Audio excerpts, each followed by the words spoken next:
Gynecologists, what's the worst thing you've ever seen? Bon appetit. Gynecologist on the phone. I come across unpleasant cases where a girl goes days with one tampon for weeks. Necrotic vaginal cancer looks like that too, but it's not even close to the worst case of my life. A 19-year-old girl once came to our clinic complaining that she had a hairspray cap stuck in her vagina.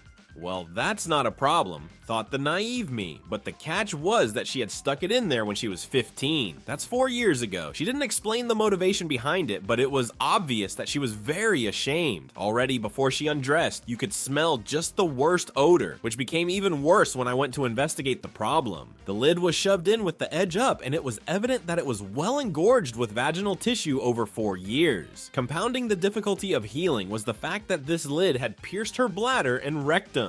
Several extensive surgeries had to be done to get it out. I'm not a gynecologist, but I know someone who recently had a hysterectomy, a uterine amputation. Basically, the girl had stitches in her vagina that had to be allowed to heal, but she was so anxious to get back to sexual activity that she couldn't stand it and snapped, causing her small intestine to fall out of her vagina. I was told everything in such detail that I don't think I'll ever be able to eat mincemeat again. According to the girl herself, when she was on her way to the emergency surgery, she felt the intestine lying on her leg and throbbing. How to delete someone else's comment here? She felt the intestine lying on her leg and pulsing. How do you delete someone else's comment here? I had a friend in high school who was very afraid to go to the gynecologist. When she finally decided to go for her first pap smear, she got so irritated that she clamped the doctor with her legs like a vice. According to her, it took some more time before she was able to relax and release the doctor. It was extremely embarrassing. Now, of course, she is already laughing about the situation, but her timidity about her female organs has not gone anywhere. She doesn't even like to use tampons. I'm a medical student. One time I signed in to be an assistant for a uterine amputation. When we went into surgery, we were told it was a small ovarian cancer, but it turned out to be much worse than that.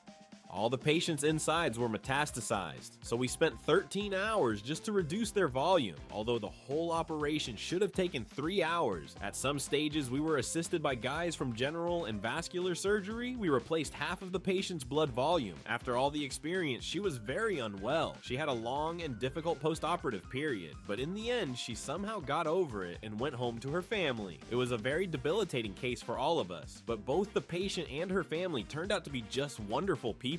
So we were honored to help them. I'm not a gynecologist, but I do occasionally perform exams. One time I expelled a tampon that had been inside for at least a month. The best part is the girl had been having sex the whole time. It smelled like hell. When she left, it took a few more hours to air the place out. It smelled like hell. When she left, it took a few more hours to air the place out. We were wandering around the clinic wondering how not to vomit. My father told me about a woman who was severely addicted to heroin. For some unknown reason, one day she got creative and injected herself in her labia, which resulted in gangrene. Guess it wasn't worth the gamble. A little late with my answer, but still. Medical student, Black's gonna be a full-fledged doctor in a few weeks, not really a gynecologist. When I had a gynecology internship, I was sent to examine a young lady. As I was getting ready for the exam, the odor in the room got so bad that I started to think I was in for the worst bacterial vaginosis I'd ever seen. I climb inside and start examining everything, but I don't see any unusual discharge.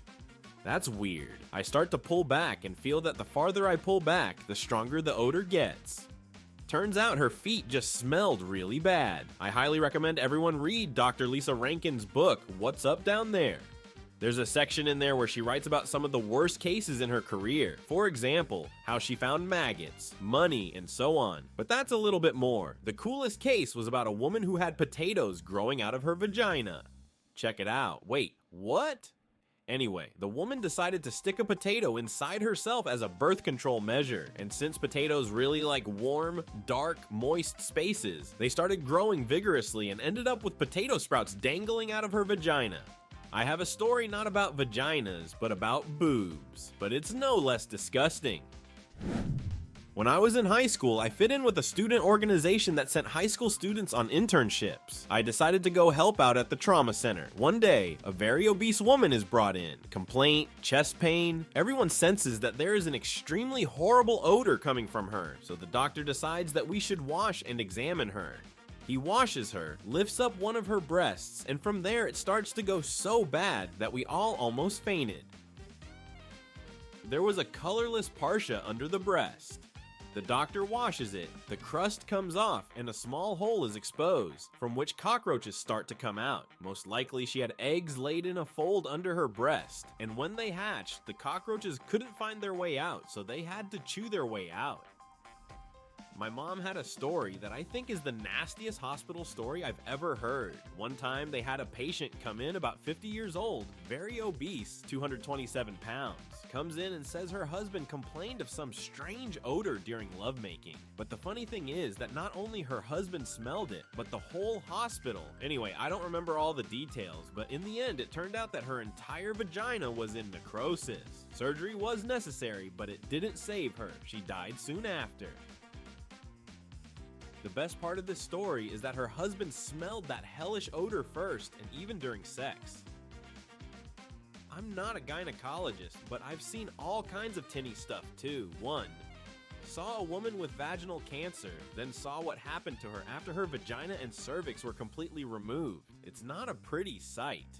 I can't describe to you exactly all the procedures done because I was a very young student at the time, but in the end, all that was left of the former organs was a big hollow hole with something dripping out of it. The poor woman was so heartbroken that she begged her husband to leave her because, quote, "After this, you will never be able to love me." But he turned out to be a good man all the time he was near her bed, holding her hand, calming her down, and feeding her with love. It was obvious. Second, we had a 220-pound lady come in with a lower extremity leukemia. She had a giant ulcer and necrotizing fasciitis that had destroyed everything in her genital area and buttocks. There were erosions in her rectum. We realized this because feces was leaking from several areas of the damaged surface. When the doctors asked us to take a urine sample in her, it turned out that she no longer had a bladder as such.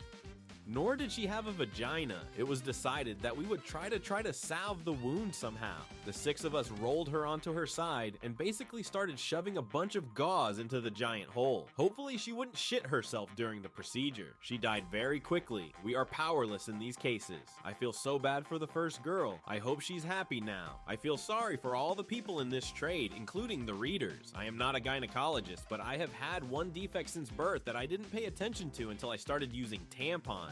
The bottom line is that I developed a septum that caused me to have not one hole, but 2. And I only realized I had a problem when I tried unsuccessfully to get a tampon out of me one time. I put it in through one hole and then tried to get it out through the other, smaller hole. That's where it got stuck. It hurt like hell, but there was nothing I could do about it. Luckily, it happened when my mom was nearby. She thought I was just an idiot who couldn't get a tampon out, but then she saw what was wrong and took me to the gynecology clinic. I had surgery and now I have no problems. I am not a gynecologist, but while I was working in a trauma center, I also saw one interesting case. An elderly woman was brought in after a fall. We start looking. She has giant vaginal cancer. Her pelvis looked like 2/3 of a soccer ball had been stuck to it. The tumor was so big that it was pressing on the nerves in her left leg and obstructing blood flow, which is what actually caused her to fall. Do you know what happened to her afterward? No, when I left there, she was still being worked on. Hopefully, she was eventually put into hospice care. It's just that with a tumor like that, at 80 years old, there's no point in chemo, radiation, or surgery. I work as a nurse on the gynecology ward. Oddly enough, I don't encounter much creepy stuff. We women here are pretty sensitive about their vaginas. In fact, the vagina is a very hardy organ. It can withstand even the most improper treatment. The worst case was when a woman came to us for a hysterectomy. At the beginning of the operation, the surgeon made a mistake and accidentally cut her intestine. It was decided to abort the operation until the intestine healed. But things went wrong and it didn't heal. Soon the cut intestine fused with the post-operative wound on her abdomen. There was no fistula where the feces came out, and a fecal exit wound is not an easy wound to heal, you know. A woman who ends up with feces coming out in her feces is not easy to heal, you know. The woman ended up being in the hospital for 9 months, enduring 1 million infections, ruptured wounds, complicated dressings that lasted for hours, and so on. At one point, her fecal wound was so healthy it could fit 2 of my fists in there. She ended up having a permanent colostomy, a poop bag, and last I checked, they never removed her uterus. Well, thanks to your stories, I will never again be ashamed of not shaving my legs or bikini area before going to the gynecologist. A couple years ago, my buddy was an intern in gynecology. One day, a young female patient came in with 2 complaints. 1, she couldn't get pregnant. 2, she has constant diarrhea. The gynecologist asks, how often do you have sex through the anus? She says always. Turns out her boyfriend had convinced her that it's easier to get pregnant through the butt than the front. So she asked him to only roast her from behind. A story from a gynecologist colleague of mine. A girl came in for a checkup, gets on the chair, my colleague sticks his fingers up her cervix. At that moment, a brilliant question pops into her head. Have you ever wondered if it's anything like stuffing a turkey? My coworker tries to keep a stony face. No, but now I'll think about it for every Thanksgiving. The patient bursts into laughter, after which she looks my coworker right in the eye and squawks like she's a turkey. While my dog's fingers were still inside her. My favorite Thanksgiving story. My grandmother worked as a nurse on the gynecology ward for 20 years. One time, she flew home furious and yelled, if I ever have to look at someone's vagina again in my life, I'm definitely going to kill someone. At the same time, breaking all the dishes in the house. She quit the next day. My mom works as a gynecologist's assistant, so I've heard a lot of stories. One time, a woman walked into her office smelling like a dumpster. Turns out she'd been wearing the same underwear for 2 months. They were a dark yellow-brown color. Apparently, no one told her that her ass actually needs to be wiped. I had a very strange first visit to the gynecologist. I was very nervous, and there was some old woman who obviously noticed it.